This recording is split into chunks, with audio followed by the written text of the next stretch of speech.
Welcome back, listeners. We're continuing on with our reading of Sir Arthur Conan Doyle's A Study in Scarlet. As a reminder, there are two parts to this story, and we've concluded part one. And tonight we're moving on with part two, The Country of the Saints. Chapter 1, On the Great Alkali Plain. This is one of the rare moments, I'd like to point out, that this portion of the story is not actually narrated by Dr. Watson.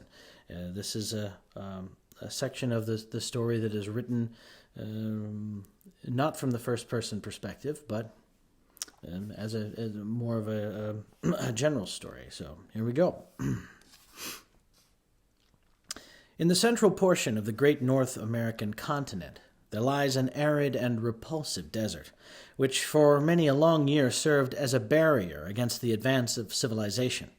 From the Sierra Nevada to Nebraska, and from the Yellowstone River in the north to the Colorado upon the south, is a region of desolation and silence. Nor is nature always in one mood throughout this grim district. It comprises snow-capped and lofty mountains and dark and gloomy valleys. There are swift-flowing rivers which dash through jagged canyons, and there are enormous plains which in winter are white with snow, and in summer are gray with the saline alkali dust. They all preserve, however, the common characteristics of barrenness, inhospitality, and misery. There are no inhabitants of this land of despair. A band of Pawnees or of Blackfeet may occasionally traverse it in order to reach other hunting grounds, but the hardiest of the braves are glad to lose sight of those awesome plains and to find themselves once more upon their prairies.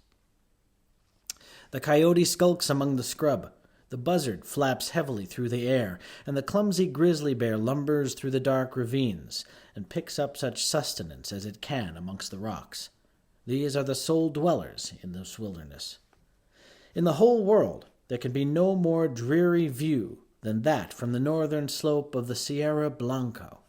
As far as the eye can reach stretches the great flat plain land, all dusted over with patches of alkali and intersected by clumps of the dwarfish chaparral bushes. On the extreme verge of the horizon lies a long chain of mountain peaks, with their rugged summits flecked with snow. In this great stretch of country there is no sign of life, nor of anything appertaining to life. There is no bird in the steel-blue heaven, no movement upon the dull gray earth. Above all, there is absolute silence. Listen as one may, there is no shadow of a sound in all that mighty wilderness, nothing but silence, complete and heart-subduing silence. It has been said that there is nothing appertaining to life upon the broad plain. That is hardly true. Looking down from the Sierra Blanco, one sees a pathway traced out across the desert, which winds away and is lost in the extreme distance. It is rutted with wheels and trodden down by the feet of many adventurers. Here and there are scattered white objects which glisten in the sun and stand out against the dull deposit of alkali. Approach and examine them. They are bones, some large and coarse, others smaller and more delicate. The former have belonged to oxen, and the latter to men.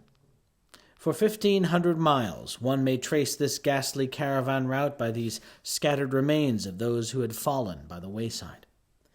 Looking down on this very scene, there stood upon the 4th of May, 1847, a solitary traveler. His appearance was such that he might have been the very genius or demon of the region. An observer would have found it difficult to say whether he was nearer to 40 or to 60. His face was lean and haggard, and the brown parchment-like skin was drawn tightly over the projecting bones. His long brown hair and beard were all flecked and dashed with white. His eyes were sunken in his head, and burned with an unnatural luster, while the hand which grasped his rifle was hardly more fleshy than that of a skeleton. As he stood, he leaned upon his weapon for support, and yet his tall figure and the massive framework of his bones suggested a wiry and vigorous constitution. His gaunt face, however, and his clothes, which hung so baggily over his shriveled limbs, proclaimed that it was that proclaimed what it was that gave him that senile and decrepit appearance. The man was dying from hunger and from thirst. He had toiled painfully down the ravine and on to this little elevation in the vain hope of seeing some signs of water. Now the great salt plain stretched before his eyes, and the distant belt of savage mountains, without a sign anywhere of plant or tree which might indicate the presence of moisture. In all that broad landscape there was no gleam of hope. North and east and west he looked with wild, questioning eyes, and then he realized that his wanderings had come to an end, and that there, on that barren crag, he was about to die. Why not here? As well as in a feather bed 20 years hence, he muttered as he seated himself in the shelter of a boulder. Before sitting down, he had deposited upon the ground his useless rifle, and also a large bundle tied up in a gray shawl, which he had carried slung over his right shoulder. It appeared to be somewhat too heavy for his strength, for in lowering it, it came down on the ground with some little violence. Instantly there broke from the grey parcel a little moaning cry, and from it there protruded a small, scared face, with very bright brown eyes and 2 little speckled, dimpled fists. "You've hurt me," said a childish voice reproachfully. "Have I, though?" the man answered penitently. "I didn't go for to do it." As he spoke, he unwrapped the grey shawl and extracted a pretty little girl of about 5 years of age, whose dainty shoes and smart pink frock with its little linen apron all bespoke a mother's care. The child was pale and wan, but her healthy arms and legs showed that she had suffered less than her companion. "How is it now?" he answered anxiously, for she was still rubbing the towsy golden curls which covered the back of her head. "Kiss it and make it well," she said, with perfect gravity, showing the injured part to him. "That's what Mother used to do. Where's Mother?" "Mother's gone. I guess you'll see her before long." "Gone, eh?" said the little girl. "Funny she didn't say goodbye. She most always did if she was going over to the auntie's for tea, and now she's been away 3 days. Say, it's awful dry, ain't it? Ain't there no water nor nothing to drink or eat?" "No, there ain't nothing, dearie. You'll just need to be patient a while, and then you'll be all right. Put your head up again me like that, and then you'll feel bullier. It ain't easy to talk when your lips is like leather, but I guess I'd best let you know how the cards lie. What's that you've got?" "Pretty things, fine things," cried the little girl enthusiastically, holding up 2 glittering fragments of mica. "When we goes back to home, I'll give them to Brother Bob." "You'll see prettier things than them soon," said the man confidently. "You just wait a bit. I was going to tell you, though. You remember when we left the river?" "Oh, yes." "Well, we reckoned we'd strike another river soon, d'you see? But there was something wrong. Compasses or map or something, and it didn't turn up. Water ran out. Just except a little drop for the likes of you and... "And you couldn't wash yourself?" interrupted his companion gravely, staring up at his grimy visage. "No, nor drink. And Mr. Bender, he was the first to go, and then Indian Pete, and then Mrs. McGregor, and then Johnny Hones, and then Dearie, your mother." "Then Mother's a debtor too?" cried the little girl, dropping her face in her pinafore and sobbing bitterly. "Yes, they all went except you and me. Then I thought there was some chance of water in this direction, so I heaved you over my shoulder and we tramped it together."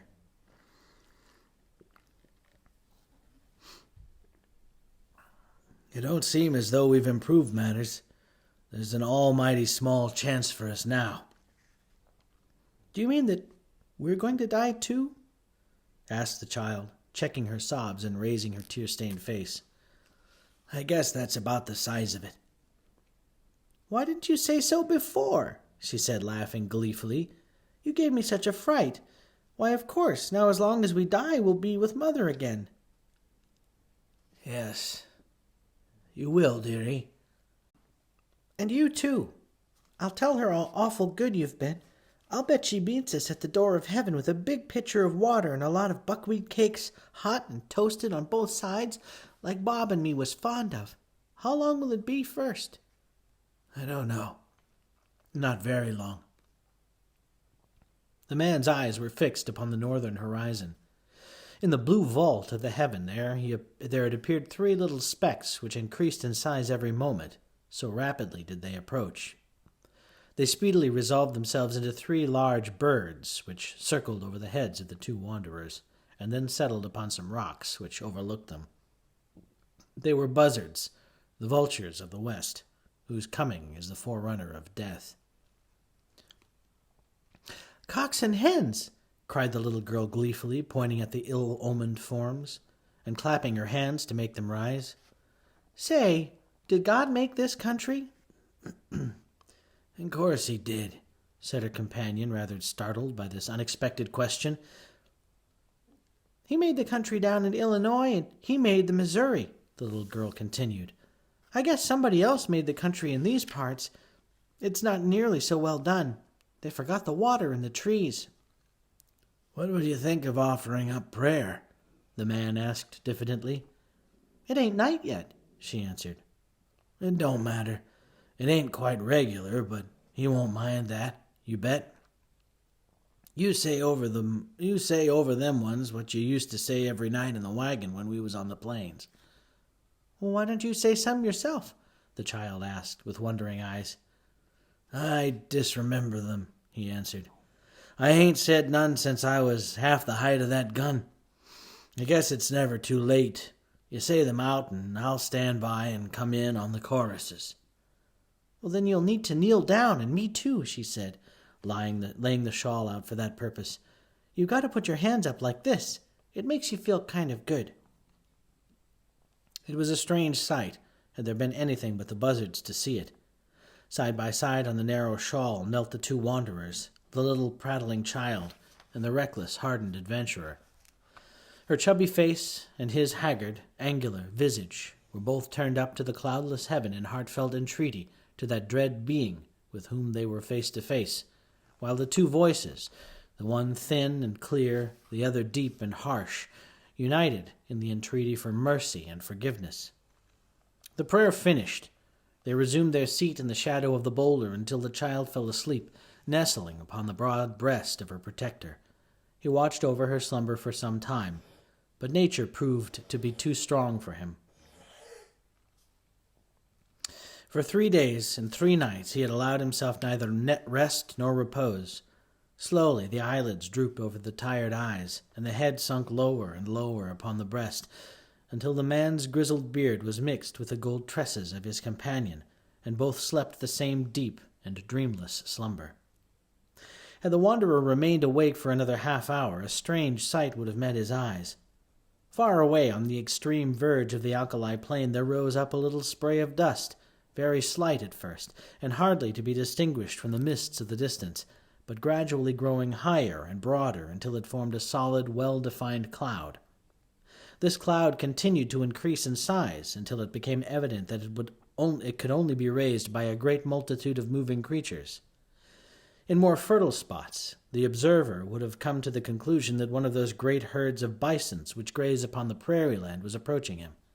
This was obviously impossible in these arid wilds.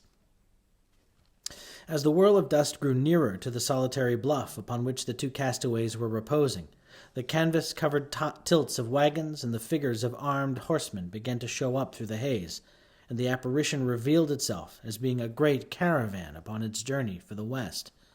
But what a caravan! When the head of it had reached the base of the mountains, the rear was not yet visible on the horizon. Right across the enormous plain stretched the straggling array, wagons and carts, men on horseback and men on foot. Innumerable women who staggered along under burdens, and children who toddled beside the wagons or peeped out from under the white coverings. This was evidently no ordinary party of immigrants, but rather some nomad people who had been compelled from stress of circumstances to seek themselves a new country. There rose through the clear air a confused clattering and rumbling from this great mass of humanity. With the creaking of wheels and the neighing of horses, loud as it was not sufficient to rouse the two tired wayfarers above them. At the head of the column there rode a score or more of grave, iron-faced men, clad in somber homespun garments and armed with rifles. On reaching the base of the bluff, they halted and held a short council among themselves. "The wells are to the right, my brothers," said one, a hard-lipped, clean-shaven man with grizzly hair. "To the right of the Sierra Blanco, so we shall reach the Rio Grande," said another. "Fear not for water," cried a third. "He who could draw it from the rocks will not now abandon his chosen people."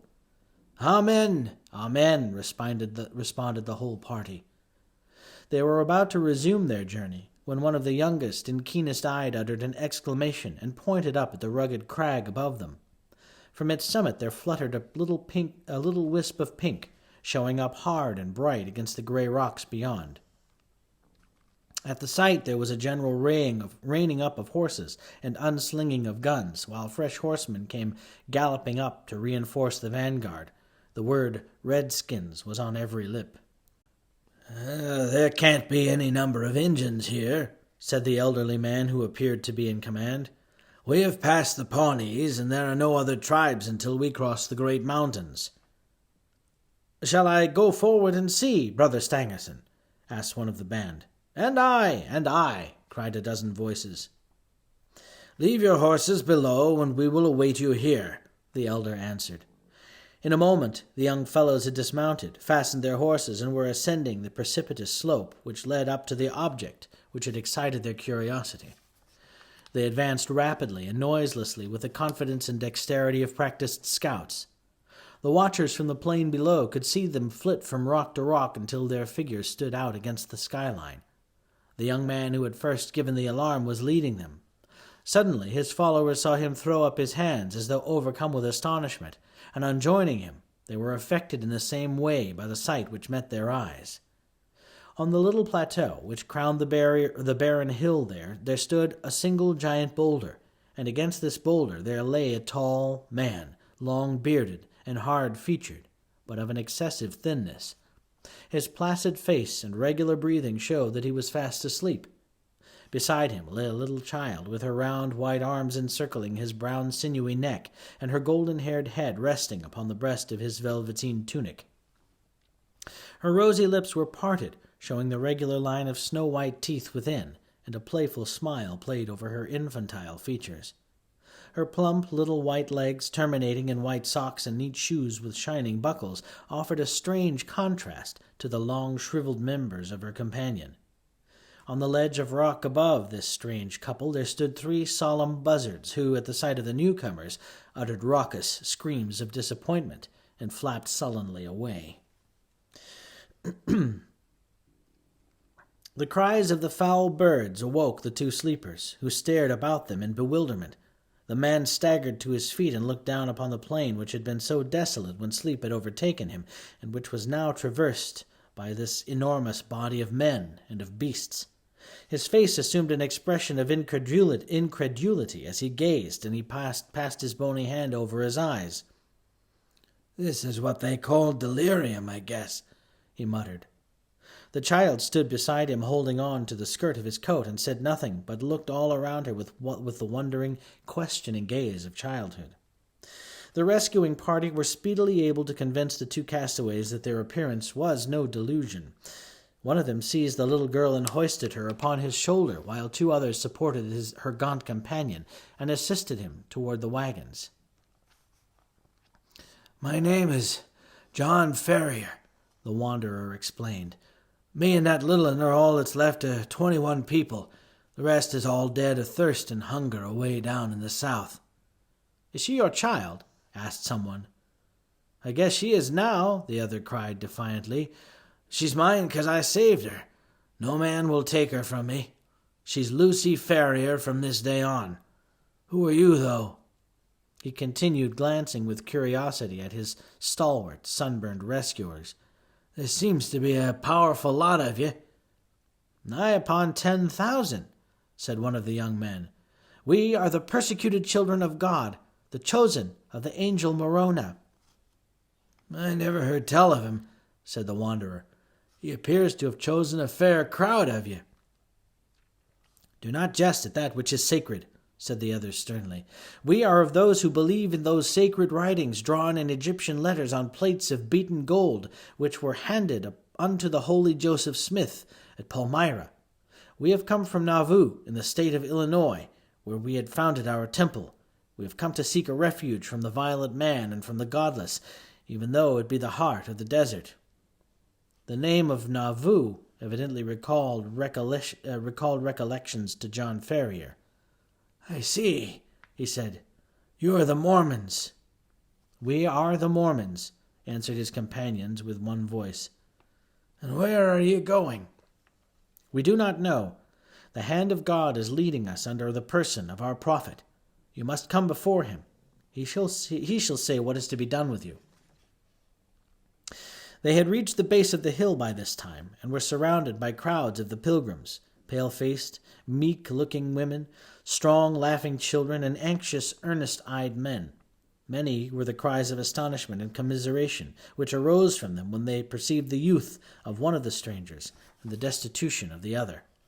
Their escort did not halt, however. They pushed on, followed by a great crowd of Mormons, until they reached a wagon, which was conspicuous for its great size and for the gaudiness and smartness of its appearance.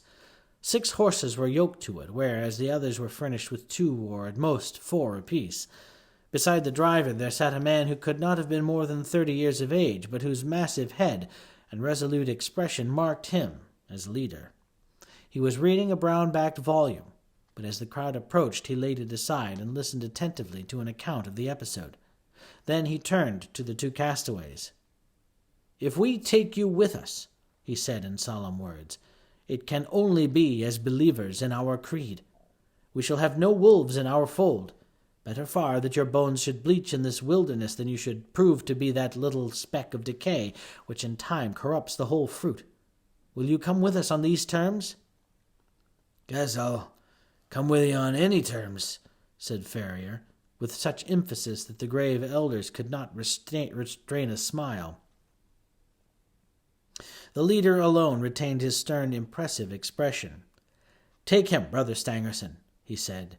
"Give him food and drink, and the child likewise. Let it be your task also to teach him our holy creed. We have delayed long enough. Forward! On to Zion!"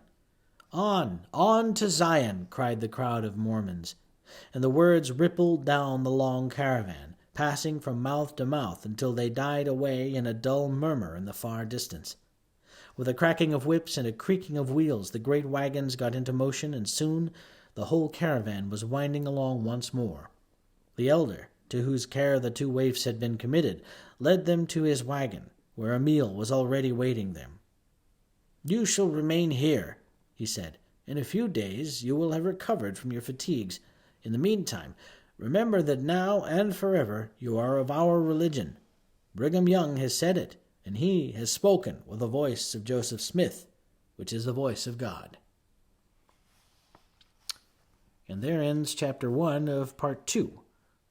And tomorrow we'll read Chapter 2, The Flower of Utah. Thank you again for joining me. Once again, if you have any interest in listening to any of the other audiobooks that I've recorded, I will post a link to my Audible files in the comments below. Thanks again. Have a good day.